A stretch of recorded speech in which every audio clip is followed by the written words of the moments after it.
is the drone I've been working on for a year, and today I'm going to get it to fly. The problem is very simple. The motors require 4 volts, but the Arduino requires 7. Solution? I'm going to be using a 1S LiPo battery and a boost converter to get this to work. This seemed like the best solution because of the low cost. A 1S LiPo is cheap, a boost converter is only $2, and the Arduino is still the cheapest MCU. Here's what I did. First, I remodeled the frame again.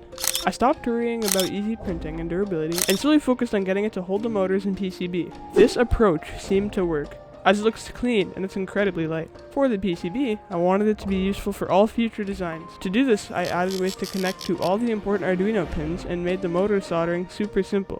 Finally, it looks like it's going to work. Now I wait for the PCBs, boost converters, and batteries. They came, I put it all together, charged up the battery, and now it's time to see what they can do.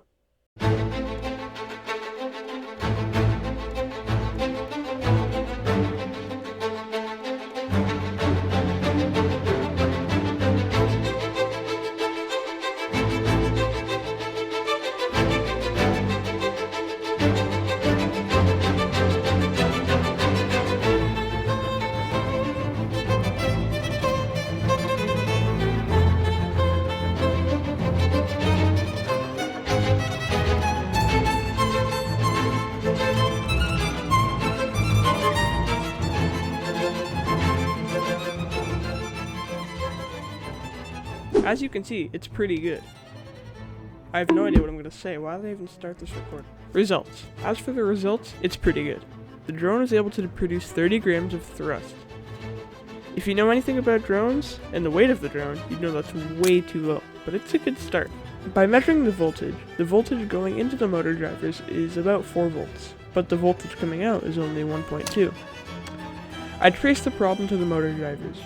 Unfortunately, the MX1508 is old and uses some of the same old technology as the L298N, and that means it's very inefficient at these higher currents of about 1 amp. Either that, or I bought a counterfeit again. I already have the next episode planned, where I'll build some DIY motor drivers from scratch using some top-of-the-line hardware from Amazon for $20. With that, that's the end of the video.